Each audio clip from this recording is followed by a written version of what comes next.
안녕하세요. 일본이 침몰한다면을 쓴 나은영이라고 합니다. 만나서 반갑습니다.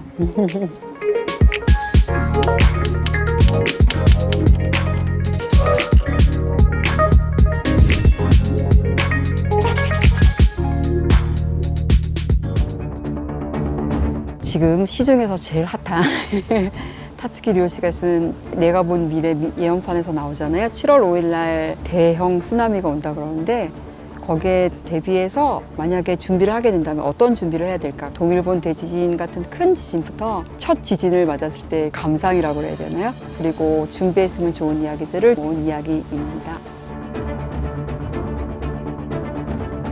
모르는 곳을 간다거나 내가 모르는 자격증에 도전을 할 때는 뭔가 경험한 사람이 있으면 되게 도움이 많이 되잖아요. 저는 그런 도움을 드리고 싶었어요. 그러니까 지진에 대해서는 들어는 봤는데 실제로 겪으면 어떤 일이 발생하고 어떤 위험이 있을까라는 걸 실제적으로 모르잖아요. 20년 동안 일본에서 살아볼 수 있었다는 그런 어떤 경험, 그리고 또 한 곳에서만 산 게 아니라 한 3군데를 돌면서 겪어봤기 때문에 약간 비교가 가능하다는 이점을 살려서 정말 일본에서 가장 핫한 지진과 쌀 2가지 문제를 이야기할 수 있는 사람 저밖에 없지 않을까 싶어서 제가 썼습니다.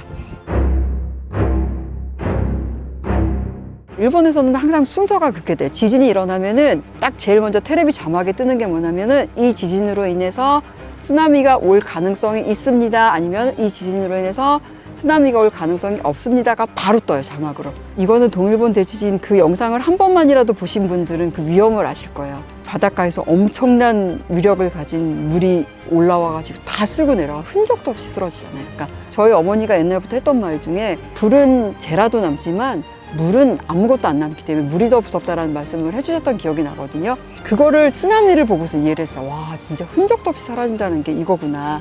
저는 지금 내륙 지방에 살고 있기 때문에 다른 바다와 인접한 지역보다는 덜하지만 저는 사실 저기 옆에 강이 흐르고 있긴 한데 저 나가라 강이 우리 집을 덮치진 않을까 이런 걱정도 해요, 사실은.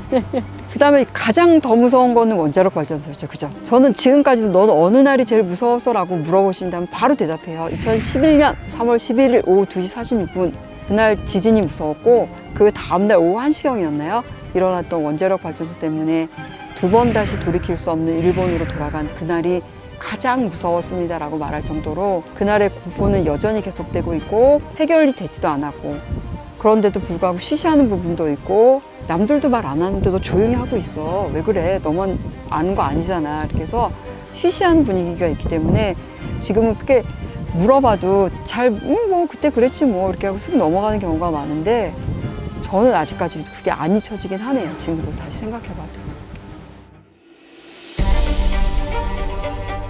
지금 알려진 거는 2025년 7월 5일 새벽 4시 18분에 대형 쓰나미가 와서 3분의 1 정도가 침몰할 정도로 어떤 일이 발생한다는 예언이 지금 되게 핫하잖아요. 그래서 홍콩에서는 뭐 비행기 편수도 줄이고 여행객도 확 줄었다 그러는데 여태까지는 방송 매체에서 보도가 안 됐었거든요. 근데 홍콩에서 여행객이 줄고 뭔가 일이 엄청 생각보다 커지니까 이제 일본 텔레비전에 뉴스로 나오고 시작하더라고요. 사실은 한국에서만큼 여기 그렇게 뜨겁지 않아요. 애들한테 물어봐도 그래? 그런 거 있어? 그러면서 별거 아니거든요.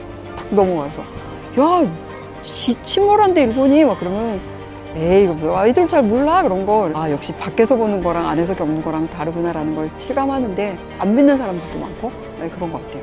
그러니까 저는 지금 예상하는 건 딱 그날이 아닐지는 모르겠지만 어떻게든 올 거라고는 봐요. 그 예언대로 실행이 된다 그러면은 그 이후부터는 저는 어떻게 시뮬레이션을 돌려볼 수는 없을 것 같아요. 대신 이제 제가 지금 준비하고 있는 거는 빈방 준비하고 어찌됐던 간에 일주일간은 비상식량으로 버틸 수 있을 만큼만 준비하자. 거기까지밖에 생각을 안 해놨어요. 그 이후의 삶은 사실 맡겨야 돼요. 그러니까 여기 사람들의 가장 기본적인 의식 중에 하나는 어떤 대형 자연재해가 오거나 지진이 오거나 쓰나미가 오면은 내가 운이 좋아서 이번엔 용케 살아남았지만 언젠간 내 차례가 될지도 모른다라는 마인드가 사실 기본으로 들어가 있어요.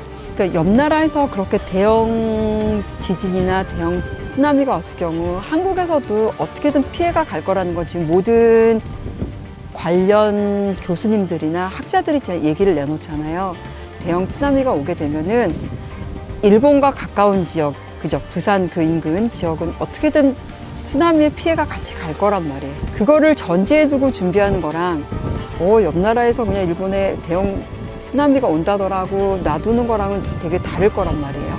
지금 이 단계에서 좀 어느 정도 준비가 되어 있었으면 좋겠어요. 쓰나미가 왔을 때는 어떤 식으로 대피를 한다거나 어느 인원이 어느 지역으로 대피를 한다거나 사실 그 대피할 수 있는 장소까지만 알려주셔도 어떻게든 우리가 알아서 가잖아요. 근데 그것도 안 돼 있다고 그러면 사실 저는 좀 심히 걱정스럽죠. 여기는 지진이 났을 때 대피할 수 있는 지역이 다 정해져 있고요. 가족끼리도 어디에서 만나자라고 이미 정해져 있어요. 근데 한국에선 그렇게 돼 있을까라고 생각을 해봤을 때 저희 엄마가 계신 가족을 생각을 해봐도 그런 얘기는 한 번도 해본 적이 없는 것뿐만 아니라 그런 약속이 되어 있을까라는 것도 사실 걱정스러운 부분이긴 하네요. 지금 생각해보니까. 너무 무서워하지도 말고 너무 몰라하지도 말았으면 좋겠어요. 그러니까 딱 그 중간쯤 알고 있대. 아, 나는 전혀 한 번도 고민해 본 적이 없는 것을 갖다가 옆에 나라에 사는 사람들은 매일같이 고민하고 있구나라는 어떤 다른 점, 바라보는 시각, 그리고 대처법 이런 것들을 좀 맞춰서 어느 정도 배울 수 있는 점 배우고 미리 준비하면 피해를 최소화는 할 수 있는 것 같아요. 그러니까 피해를 아예 제로로 만들 수는 없지만은 그래도 10만큼 피해가 날 거 7, 8로 줄여도 그게 어디예요. 그러니까 그걸 하자는 거예요. 제 주장은.